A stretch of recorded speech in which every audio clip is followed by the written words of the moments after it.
So the creative purpose typically when we're young is to try something new and to try like connecting our identity to that new thing. And sometimes with good intentions, but sort of clearly with misaligned intentions, as a parent, you'll say, oh, but you did that wrong, because we're thinking from a black and white, like, have you achieved what you set out to achieve? Rather than like, have they tried something new and can I support the newness of what they're doing?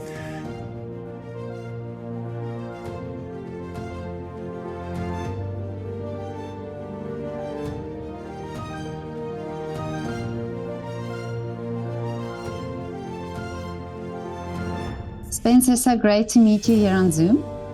Yeah, it's my pleasure. So, you are in France at the moment, you said. I am. I live in a little village just south of Fontainebleau. Oh, beautiful.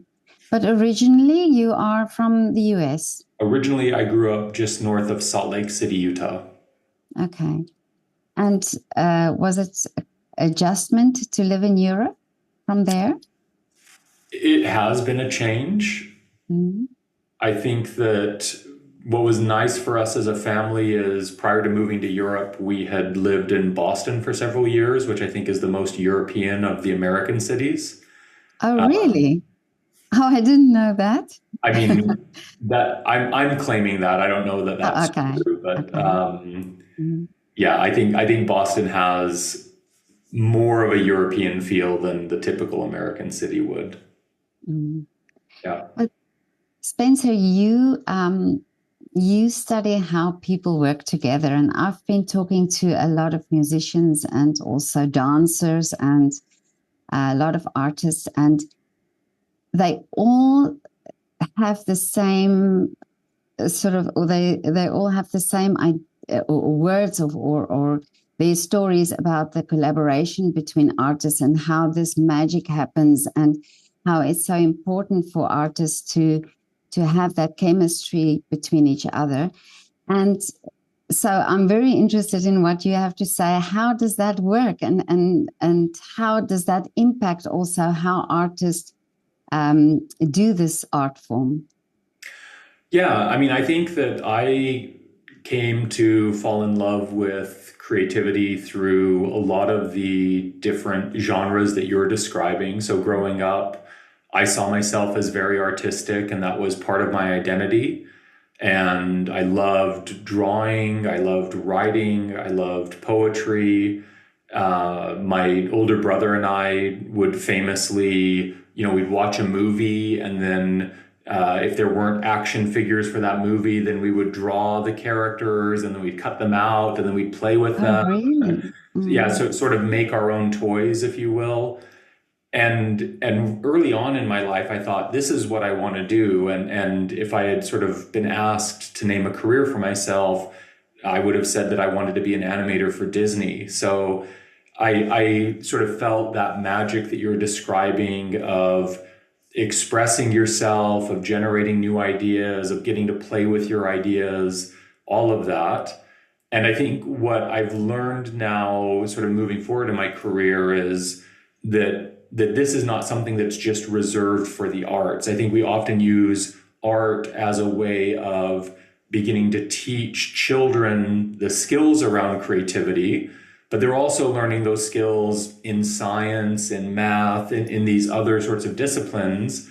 I think that what's different about those is that those disciplines have usually become systematized in such a way that some of this magic is taken away from them. So when I solve a math problem and I look at the answer, I don't see as much of myself in the answer as I do when I'm asked to write a poem or, draw a painting of something that I experienced during the summer. When I look at that painting, I sort of see bits of myself in that painting in a little bit of a more pronounced way. But if you sort of move forward and think about somebody that has a PhD in math and their job is to produce new math research, when they solve a new theorem and they look at that, they see themselves in that theorem, even if the answer is, pi to the fifth power or the number 2, like they still see themselves in that because they spent years and years sort of looking through, like, how do I move all these pieces around? And so I think I've grown to see creativity is something that we often sort of learn through the arts, and it definitely has sort of an artistic element to it. But it's something that lives in almost every discipline and profession. And I would actually say that people are much more likely to thrive in their professional careers the more that they have a sense of creativity in what they do. Mm. And also, I'm thinking now also about how scientists, when they do research, they also work together, and they also, I mean, I've spoken to a few neuroscientists, and they talk about this. I come up with a question, but I need my colleagues to help me, and they all work together. Yeah, I mean that's completely true. In fact, just before our conversation right now, I was working with two co-authors on a theoretical paper that we've been writing for over 4 years now. So if you imagine, if you were to sort of translate that into a more artistic setting, like imagine working on a communal painting that takes you over 4 years to paint.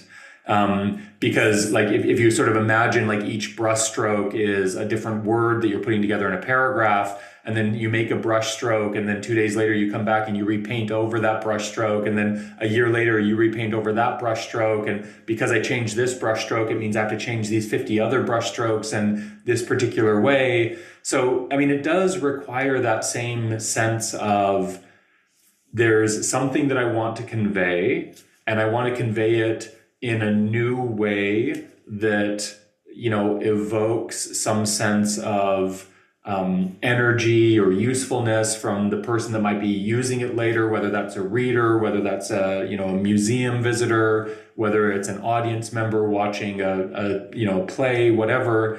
And part of what you're trying to do is like, how do I bring these ideas together in a way that is new and also allows somebody to sort of appreciate them and see their world in a slightly different way?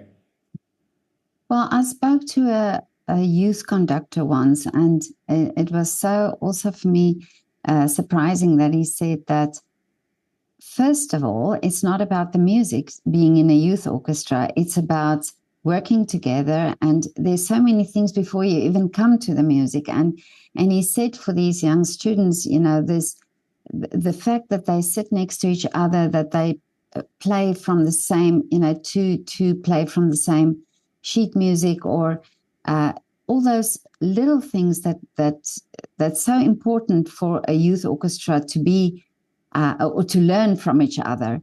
And I thought that's so amazing. And I just thought, how wonderful if you can be in a youth orchestra, because can you imagine all these skills that you take with you to other aspects of your life? Yeah, I mean, undoubtedly. And I think that that's where it begins to speak to this idea I mentioned earlier, that we often sort of talk about creativity as, well, that's something that has to do with the arts. It has to do with poetry, sculpture, painting, dance, music. And I mean, that's something that sort of happened historically as well, right? So the ancient Greeks had this interesting tension where they wanted to say, listen, like people are being creative. And they said, well, we can't actually say that because no human being really creates something. That's what the gods do. The gods create the earth, they create lightning, they create the oceans. And all humans do is they sort of repurpose these things. And then some poets said, well, listen, but like we created words and then we create sentences, so we are creating something de novo. And they said, okay, well, then we can call what you're doing creative. And then the playwrights were like, well, wait a second, like we're using words too. And they're like, okay, well, we can call what playwrights are doing too. And sort of one by one, each of these different sort of genres of art was sort of able to claim creativity as their own. But even when they were doing that, they were still sort of suggesting that, back in ancient Greece, that to be creative, what was really happening was your body became possessed by this daemon or this spirit that was giving you this power to be creative, right? And I think that even today, we still sort of have that magical sense of what it means to be creative. And where I think it begins to sort of shift a little bit into something practical, and I think music is a really great example of this, is Just the other day I was watching on Good Morning America in the United States, and they were talking about this program that they call Save the Music, and they had Sheryl Crow, who's a famous rock musician, and then they also had the CEO of Save the Music, and then the president of the Rock and Roll Hall of Fame. And they were saying, listen, music is really important. And the argument they were making for why music is important is because there's a really strong correlation in several studies about how music enables people to do better with science and math. And so they're sort of connecting these forms of thinking. I think what's interesting is, in my mind, creativity is beneficial without having to create those correlations. But we live in a world where we're sort of so focused on what are you going to do for your career, what's Exactly. profitable, that we Yeah. sometimes sort of step past these things and we think about, well, you need to become an accountant, you need to become a programmer. And we assume that those things are very black and white, they're numbers driven, they're objective. So there's no creativity in there, even though we're making these arguments of you need to learn to play the violin because it makes you better at math. Well, it does because it wires your brain in a certain way, but it also makes you like a better mathematician or a better accountant because now you have more metaphorical ways of describing what it is you're doing and why you're doing things that way and helping other people appreciate what you're doing. So, I mean, the world would be better with more accountants that had a musical background, not just because they're better accountants, but they're just better people and they're better able to connect what they do with other people as well. Yeah, and I think also, yeah, it's all those transferable skills, and it's not, you, sometimes you cannot do a direct connection, but like you say, it's all these other things that add to it. But do you think we've come to see art as something that only certain people do, but that we don't understand that art is so interlinked in all the things in life that we do, that we, for instance, even cooking or baking or winemaking, all these things we don't see as art. And I think sometimes when I just look around me and I think of the chair I'm sitting on, and I think this was somebody's idea or this was somebody's design, but yet I don't, because we use these things so all the time, we don't think of it as that art is really so involved in all of our lives. I do think that even though there is really strong evidence that suggests that creativity is not about genius or about giftedness, everyone has the inherent skills to be creative. And even in my own research, so recently we did a series of studies where we found that one of the reasons why people would say things like, well, I'm not creative, other people are, or like, I'm not creative, but I like to cook. So they'll say these things where they'll sort of deny that being part of their identity. And yet in the same breath, you'll see things around them where you're like, you have an amazing sense of style though, or like everything you eat and you're bringing it from home, like it's amazingly well prepared. Like there is this sort of like artistic or creative sense to what they're doing. Part of what's happening is very early on when we're attempting creativity, we receive feedback, and it's often in our homes from our parents or in schools from teachers, where the feedback isn't aligned with the creative purpose. So the creative purpose typically when we're young is to try something new and to try like connecting our identity to that new thing. And sometimes with good intentions, but sort of clearly with misaligned intentions, as a parent, you'll say, oh, but you did that wrong, because we're thinking from a black and white, like, have you achieved what you set out to achieve, rather than like, have they tried something new and can I support the newness of what they're doing?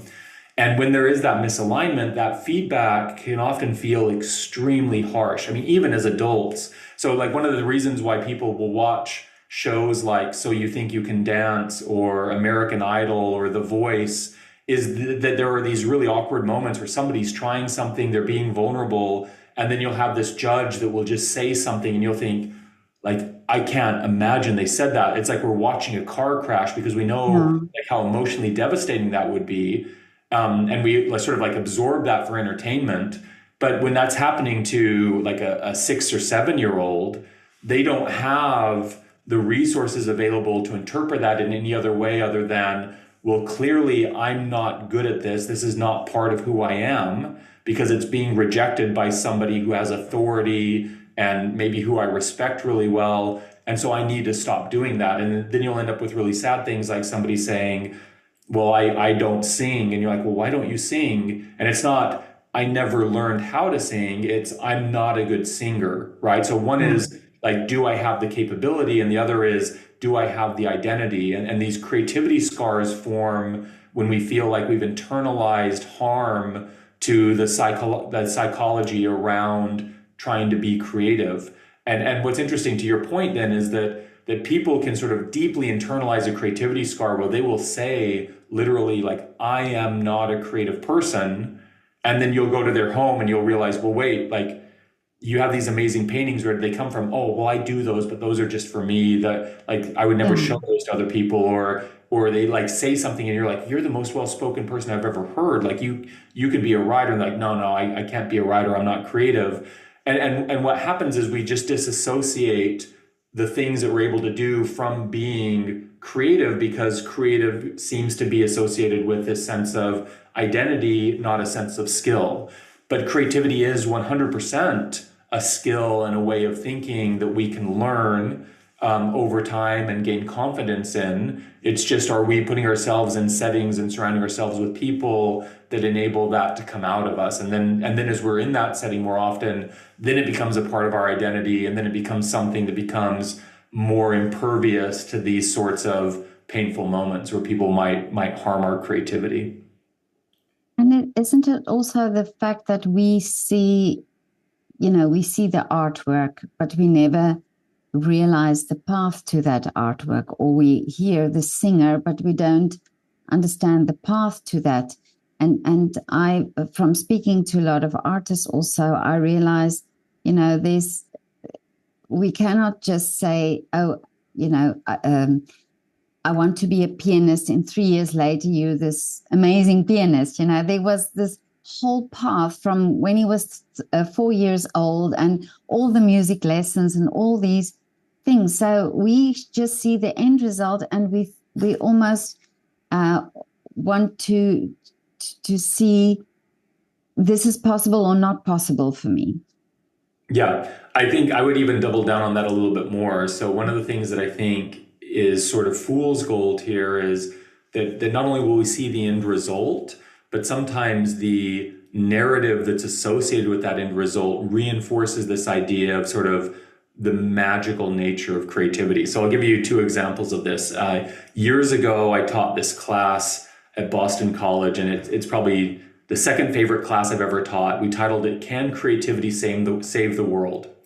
And it was co-taught between me, a business professor, and then the head of the theater department.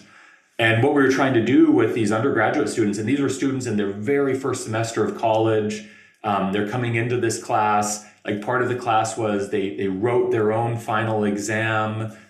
They had like coaching sessions with designers from professional design agencies. They had improv instruction from comedians.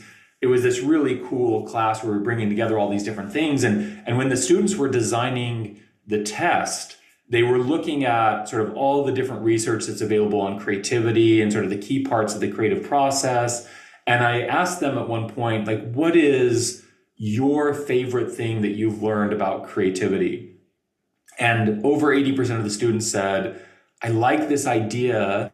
Creativity can come in this aha experience, this sort of moment of insight where like an idea suddenly crystallizes. And the example that they loved is, you can just be in the shower, not even thinking about something, and all of a sudden the idea forms in your head. Well, like at the time, I sort of just thought, okay, that's interesting that that's what they're sort of connecting to. But later on, I realized like the reason why they liked it is creativity seems like a shortcut.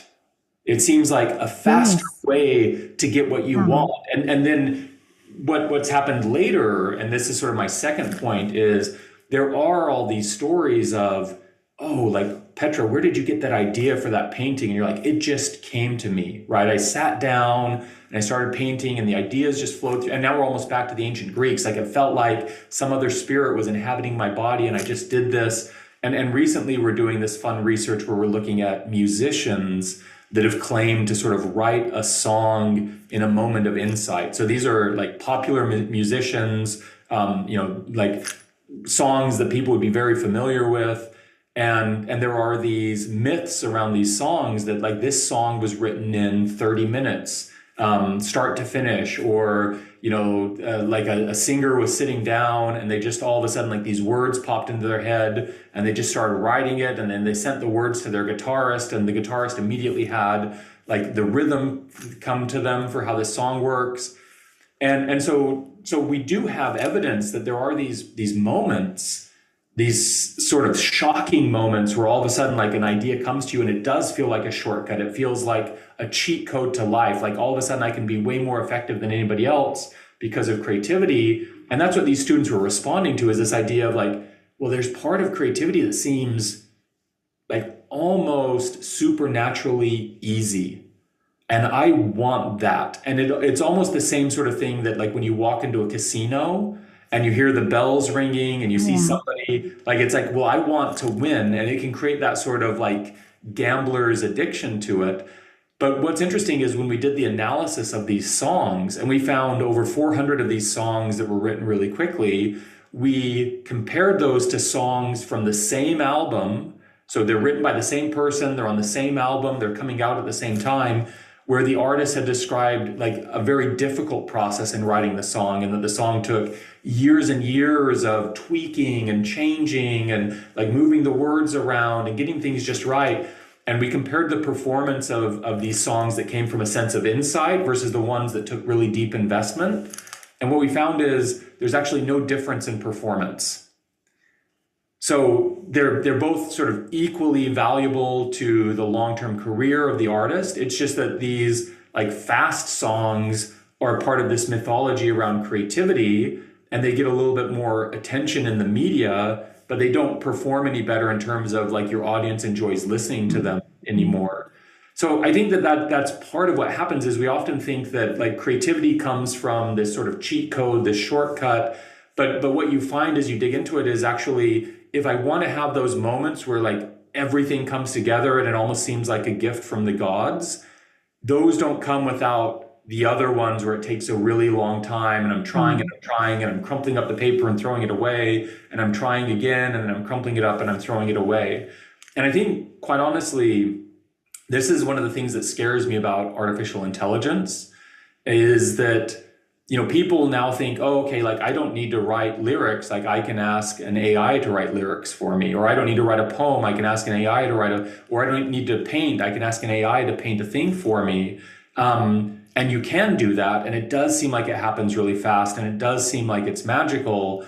But what you're missing is all the discipline that came into the trying something, not getting it just right, throwing it away, trying something else. And what people think is, well, if I try it and then I throw it away, then I've lost everything that's getting crumpled up. No, like that's actually all part of the learning. Like when you finally do the brush stroke that works, it's because you did 200 other brush strokes that didn't. And the intuition and the dexterity, those are all going into that final brush stroke that works. But do you think also in the education system, it's easier to steer children into the maths and sciences because that's already, yes, a maths problem needs some, struggling with, but there's already an answer and it's already there and there's already the formula. But with art, getting children to really struggle with something or explore something, it takes time, and we want this instant. We want to also have this instant result in the education system because the schools want money and they want to have the prestige, and this is why art is always sort of kept for just a few people, and art classes just for the ones that really can can already draw very well, or the music students that can already play very well? Yeah, I do think that there is this thing that we do where, like, art and sort of the topics that we would typically say these are the more creative, um, they become almost ultra Darwinian very early. So we're like really quickly sort of like removing people from those fields and saying you need to try something over here that feels safe and objective, and not be over here. And part of the reason for that is even with the advent of artificial intelligence, creativity is still innately human in this sense. So if I'm trying to be creative and I'm making something, unless I'm doing it purely for my own enjoyment and it's just going to reside in sort of a personal diary and nobody's ever going to read it, at some point I'm going to show it to somebody else and I'm going to say, what do you think about this? Right? And what that does is it creates this really powerful relationship between me and who I think I am and this thing that I've created and what I think it represents about me, and then somebody else and what they think about the thing I've created and what they think about me.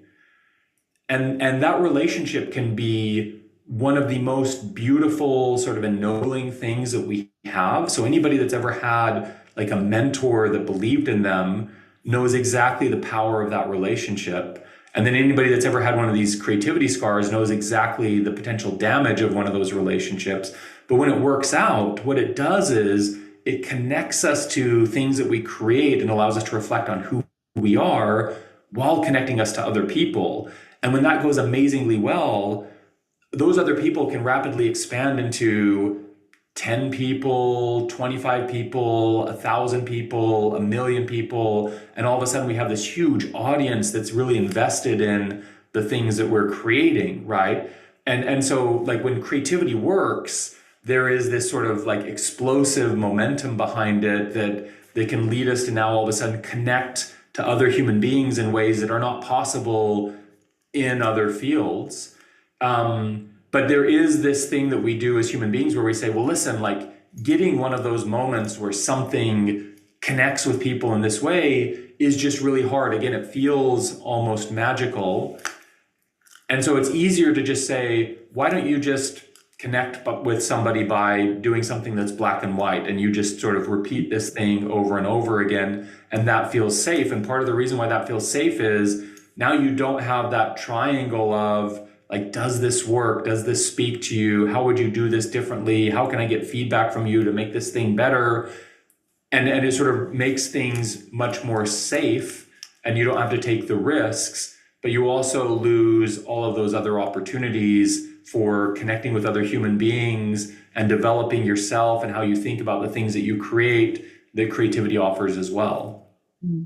And this is interesting because this is what I also find with all the artists that I've spoken to, is there was somebody in their lives somewhere who had this faith in them, or who encouraged them, or who saw what they did and helped them to get to the next step.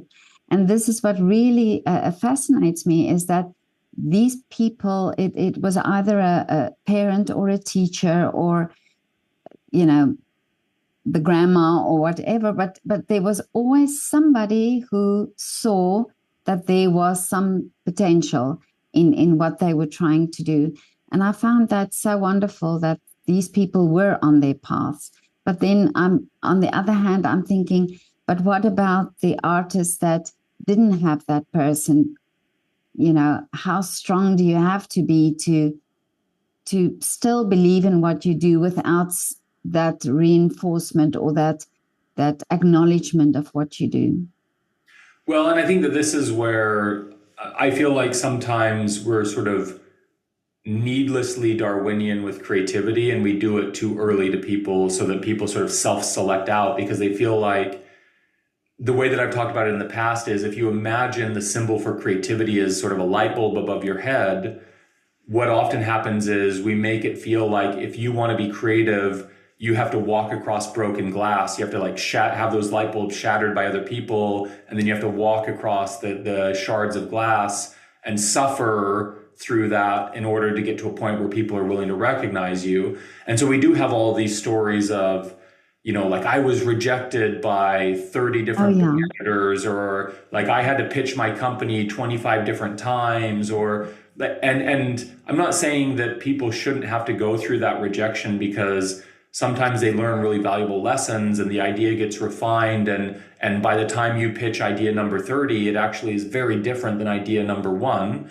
Mm. So that can be super valuable, but we don't have to make it so painful. And I think part of the reason for that is we might learn what good looks like because we're exposed to products that we think look good, like an iPhone, or like movies that we think we can sort of esteem because they've won Oscars, or music that we think is good. And so there are these indicators that we can sort of surround ourselves with to say, listen, even if I am not a creative person, like I can rely on other people curating what is good and sort of build a life around me that's surrounded by beautiful and creative things, because other people are sort of selecting those out for me.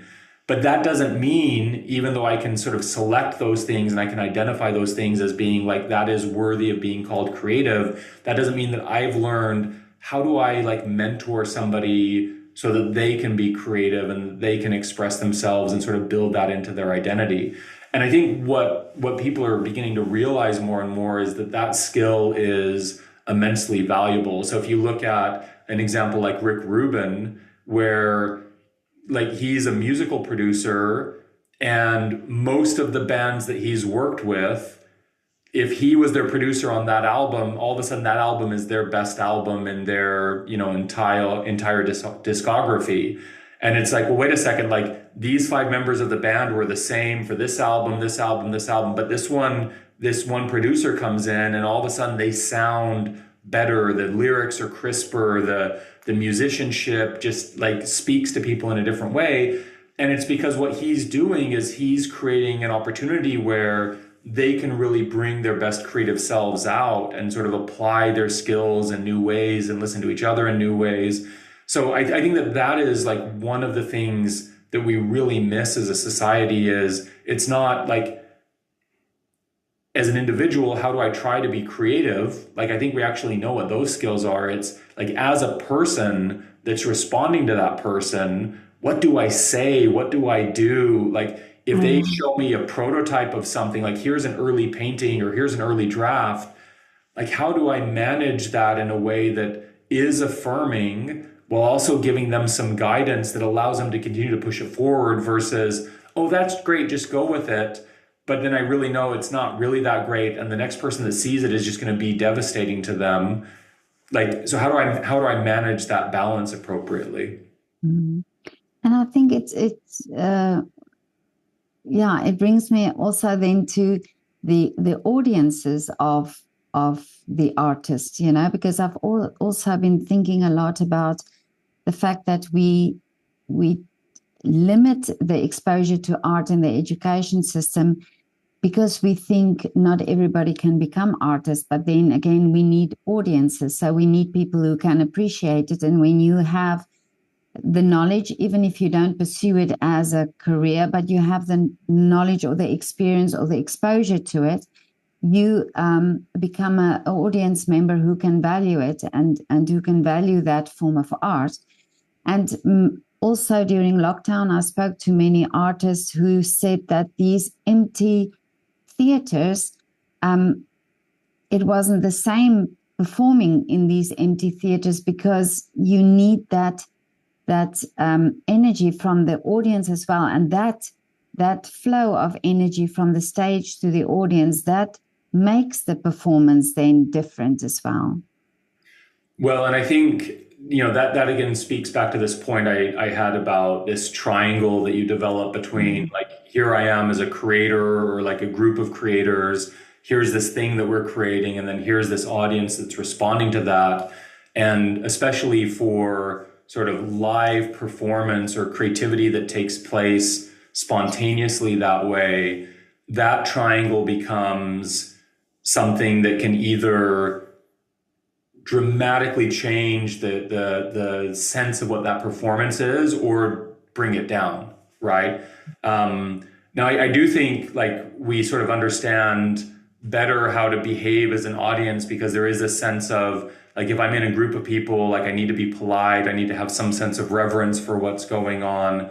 And especially if I'm at a performance, there is this sense of whatever is being performed has already been developed enough so that when I'm seeing it, it's at a level that is sort of commensurate with whatever like sacrifice I've made to be there, whether it's just my time or money that I'm paying.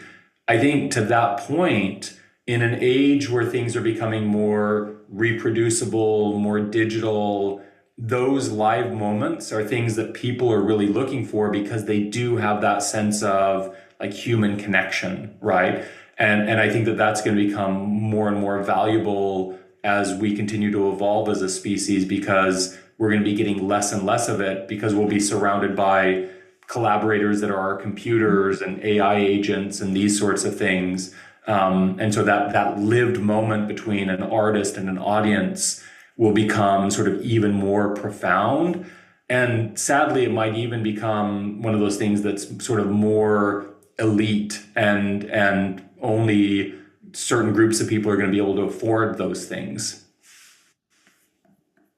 And when we talk about theater, but we talk about also in the workplace, in the everyday, in where we connect with each other. Can you see that companies can also benefit from, say, not having this this is how you do it, this is how it is where you work, but rather than looking at individuals and looking and trying to find that creativity in every individual, to make the company say, not that everything comes from the top, but that everything comes from the employees then as well. So I do think that there's been a push in modern organizations to recognize that the best ideas probably are not coming from the top.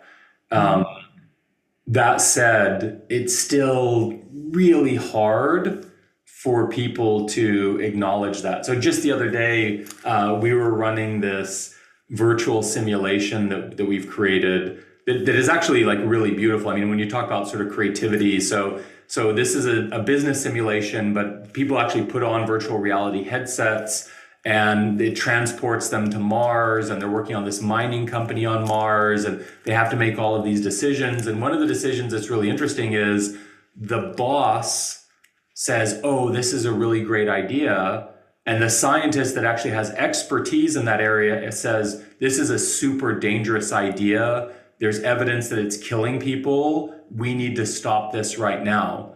And then when you talk about it in the class and everybody's taking their headsets off, you're like, who do you trust? And people are like, well, shoot, like the boss is saying that we need to do this. And you're like, that's right. The boss is saying you need to do it. But do they have the expertise? And like, no, they don't have any expertise, but they said it. And so there is this tension that we have with especially hierarchical organizations where if the person above me has said something, even if I know they're wrong, I might feel like I need to follow along just in the name of this is the way authority works.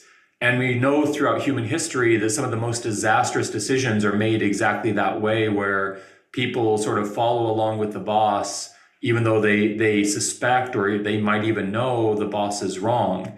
So to your point, I mean, the most innovative organizations are really good at allowing ideas to flow from all corners of the organization. And the leaders in those organizations see themselves as people that are there, like the Rick Rubin example I gave earlier. Like my job as a leader is to facilitate the creativity of the people around me and to try to allow these ideas to flow up so that they reach the upper peaks of the organization and we can do cool things with those. Even then, if you sort of imagine that structure of an organization, so again, we're sort of talking like a pyramid, you're gonna have all these ideas at the bottom and eventually they begin to get funneled up. You can't have as many ideas at the bottom like actually reach the top because the human mind just isn't capable of processing all those things. So again, that might be like an area where AI provides us some interesting ways of thinking about like how do we filter through thousands and thousands of creative ideas and sort of simulate the success rates of each one of them, et cetera, et cetera. But I think right now, what is also key is not just like our organizations facilitating space where people can provide their ideas, but do the individuals and organizations themselves see creativity as a gauge of the energy that they have to bring to work? So what I would find is if somebody feels like their ability to be creative has been completely depleted by a job and there's no space offered for them to be creative, then there's a pretty good likelihood that that job is burning them out. And at some point they're going to need to leave that job and find something else where, and it doesn't mean that like their job gives them complete freedom and all they're doing is painting all day, although like those sorts of transitions can happen and sort of are beautiful to see. But it's that they need to move someplace where they have at least like some percentage of their job where they feel like I can try something new, I can experiment a little bit, I can create a little bit of a space where part I'm doing has my fingerprint on it, my signature on it, and I can sort of look at that and I can say, like, I was there. But do you think that because most of us live very comfortable lives, that we don't, that creativity and that innovation comes from sometimes not in a collaboration, but sometimes from one person who finds themselves in hardship and who has to find a way of, making ends meet, and then come up with this brilliant idea. And just to give you an example, I saw a little video of a guy in South Africa who started going to the traffic lights, and again, this only happens in Africa, but he had a coffee flask strapped to his body. And on the one side, he had paper cups, and on the other side, he had sugar and milk. And he literally, as the people wait at the traffic light, he offers them coffee, and he made a little business of it. But he also said that it's because he didn't have a job, and it was, this last resort really to earn some money. So do you think as an individual, without a collaboration as an individual, you can also, be in that position where you create and be innovative? This is sort of a complicated topic. So let me just talk about it scientifically a little bit, and then I can talk about it from a more humanistic perspective. There is a lot of research that shows that organizations are more likely to encourage creativity when they have an abundance of resources. So you can give people sort of like more time, more space, more money, and then it's sort of easier to bounce ideas around because they feel like there's time and space for that, right? And one of the things that I encounter almost universally is if I encourage people to be more creative or be more curious on their job, the question is like, do I have time to do that? Or how much time is that going to take? Because if it takes too much time, I don't have time to do that. So there is this like research that shows that abundance is more likely to breed creativity. And you can even think about sort of like Renaissance Italy and why was there that explosion of ideas and sort of this development of like art and science and all of those things that was happening in Florence at the time? Well, it's because there was that abundance and this ability of people to have like a meeting of the minds, and there was wealth there to support that, and the banking systems and all of those different things. So there is evidence of that. On the flip side, there's also this really great evidence that suggests that we rate things as being more creative if they are more about pain and human suffering. So you can see this professionally with critics of movies. They are much more likely to rate movies that are in the drama genre as being better movies than movies that are in the action genre. Even if you sort of like match up like budgets and star power of the actors, it's like, well, this genre is better than this genre. Why? It's because in this genre of drama, like the hero doesn't always win. In fact, a lot of times, like just really bad things happen to them, right? You can see that in music. So sad songs are actually like appreciated as being more creative than like Oh, happy yeah. songs. Mm. Um, and you can even see that in so some of the arguments that have been made, and this is actually the reason why we named our class "Can Creativity Save the World?" Is that there is this interesting argument around climate change that says, well, the reason why we can be hopeful that humans are going to be able to figure this out is that as resources dwindle, whether that's, there's fewer comfortable days where you can go outside on the planet because our summers are just getting too hot, or there's more and more like devastating storms. So you just have to stay locked into, like our homes, which are becoming more like sort of armored, dwellings.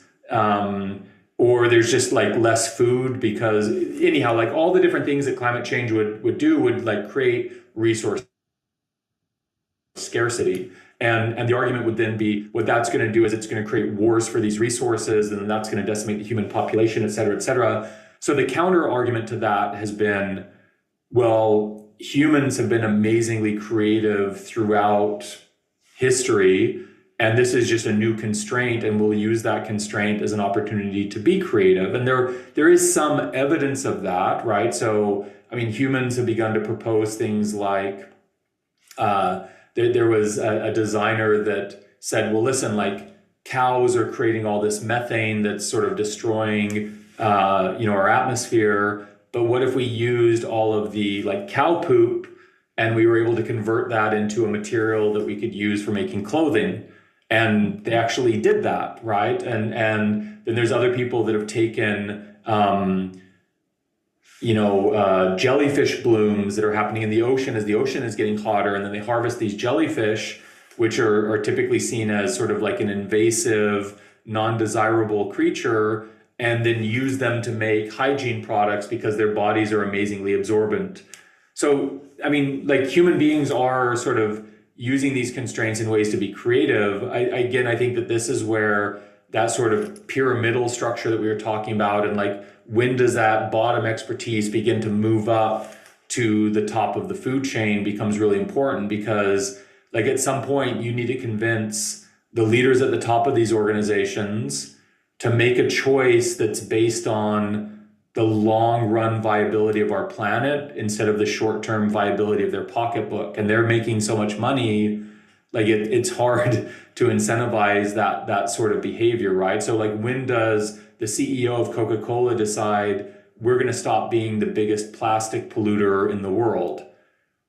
Well, it's hard when you've created an addictive product that everybody wants, and it's easier for them to buy them in plastic bottles. And if you start creating biodegradable plastics, what does that do to your supply chain? And how much money does that cost you? And Yeah. people make it into this economic argument rather than like, what is it we're able to do as a human species? But I think what's interesting about that is it like takes our conversation about creativity into a different thing where, we started off talking about like there's this beauty and these magical moments for us individually, but quite honestly, like collectively, if we aren't more creative as a species, then we've created some real problems for ourselves, that we're not going to be able to get out of. So for me, I think about creativity on both of those levels, that it's important individually because those moments of creativity are so ennobling and beautiful and wonderful for us as individuals. But for us collectively, it's completely necessary because we've created some really big problems for ourselves as a species. And there is no math problem out of those issues. It needs to be a creative solution. And that's going to require us changing our lives in dramatic ways. And creativity is going to be the way that we do that. And for me, I'm really passionate about the fact that schools need to incorporate the arts and also, have it alongside the sciences and maths. And how do you think that could change also how we, in the corporate world, if that starts there in schools, how that can also affect the corporate world? Well, I mean, I think you're right, and like Sir Kenneth Robinson made a lot of really strong claims around the need for schools to be more creative. I think people understand those arguments. Again, I think to your point earlier, sometimes like the short-term focus is on what are the jobs we're going to need in the next 20 years, and then we design curriculum with sort of this short-sighted perspective where we sometimes think, oh, well, creativity isn't necessary then because we don't need more dancers and musicians. There's only so many spots for them. But actually what we do need is we need CEOs that have a background in dance, and we need consultants that have a background in theater. And because it makes them better at their job, it makes those organizations better, it makes them better as human beings, it makes us better collectively as a society.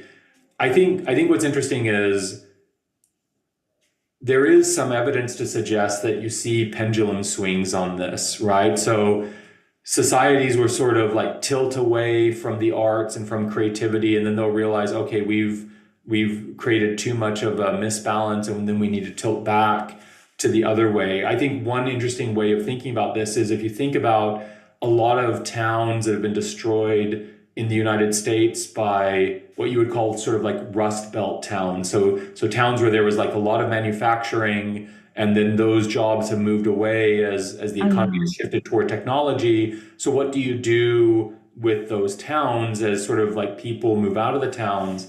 And one of the ways that they reestablish the economy is often through the arts, right? It's like, let's bring in music, let's bring in theater, let's have like a summer Shakespearean festival. And all of a sudden people start showing up to these places because like these are fun places to be, and I can buy all these cool things. And then that provides sort of the foothold that then other industry begins to build on it. And now all of a sudden you can recreate a thriving economy where before like things had sort of died off. So I think to your point, I think if, business leaders cannot run businesses that need to be adaptable and future ready if they're hiring people that are only able to think in one way. So they need people that are able to, attack problems from multiple perspectives. And if your schooling is just in math and science, then eventually like that might get you really efficient for a short term. And then as soon as there's a big change that's needed, you won't have anybody that's able to think differently to affect that change. That's true. But Spencer, tell me now, what are your wishes for the future? What is the dream? I mean, in my mind, the dream is that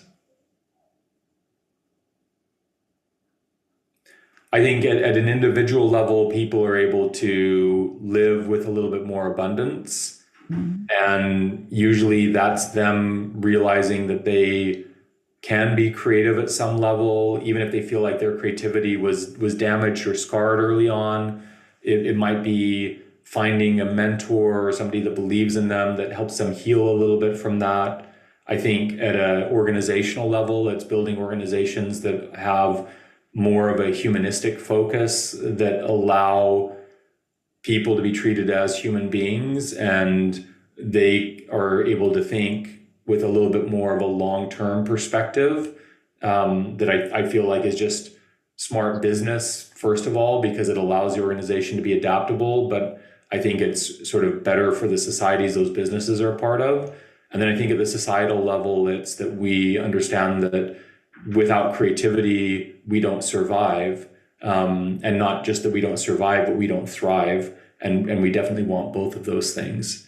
So for me, that's sort of the dream, is anything that I can do that helps push that agenda where individually people will feel like they can connect more to being creative organizationally, organizations build cultures that enable people to be a little bit more creative. And at a societal level, we're embracing the changes that we need to embrace in order to keep our planet a livable place for future generations. That's sort of what I'm invested in.